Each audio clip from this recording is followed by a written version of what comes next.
ನೋಡಿ ಪ್ರಯಾಗ್ರಾಜ್ಗೆ ಬಂದಿದ್ದೀವಿ. ಇವಾಗ ಬೆಳಗಿನ ಜಾವ 5 ಗಂಟೆಗೆ ಬಂದ್ವಿ. ಕಾರಲ್ಲೇ ಮಲಗಿದ್ದು ಎಲ್ಲಿಗೆ ಹೋಗ್ಬೇಕು ಏನು ಮಾಡಬೇಕು ಅನ್ನೋದು ಕನ್ಫ್ಯೂಷನ್. ಯಾಕಂದರೆ 29 ಏನು ಮೌನಿ ಸ್ನಾನ ಅಂತ ಏನಿದೆ, ಮೌನಿ ಅಮಾವಾಸ್ಯೆ ದಿವಸ ನಾಳೆ ಅದ್ಭುತವಾಗಿ ಒಂದು ದಿವಸ ಅಂತ ಹೇಳ್ಬಿಟ್ಟು ನಾಳೆನೇ ಮಾಡಬೇಕು ಅಂತ. ಪ್ರಯಾಗ್ರಾಜಲ್ಲಿ ಒಂದು ಕಡೆ ಅಕಾಮಿಡೇಷನ್ನು ಒಂದು ಇಲ್ಲಿಂದ ನಮಗೆ ಒಂದು 7 ಕಿಲೋಮೀಟ್ರ್ 8 ಕಿಲೋಮೀಟ್ರ್ ಇದೆ ಎಲ್ಲಿಗೆ ತ್ರಿವೇಣಿ ಸಂಗಮ್ಗೆ. ನಮಗೆ ಪಾರ್ಕಿಂಗ್ ಕೊಟ್ಟಿದ್ದಾರೆ. ನೋಡಿ ಎಷ್ಟು ಬಂದಿದೆ ಅಂತಂದರೆ ಲೆಕ್ಕ ಇಲ್ಲ. ಇಲ್ಲಿಂದ ಎಲ್ಲ ಲಗೇಜ್ ಎತ್ಕೊಂಡು ಪ್ಯಾಕ್ ಮಾಡಿಕೊಂಡು ನಾವು ತ್ರಿವೇಣಿ ಸಂಗಮ್ಗೆ ಹೋಗ್ತೀವಿ.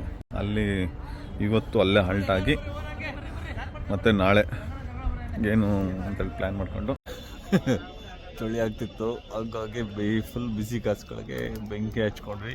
ಸೊ ನನ್ನ ಮಗನ ಜೊತೆ ವಿಡಿಯೋ ಕಾಲ್ ಮಾಡಿ ತೋರಿಸ್ತಾ ಇದೆ. ಹಾಯ್ ಮಾಡು ಚಿಕ್ಕೋ, ಹಾಯ್. ಹಾಂ,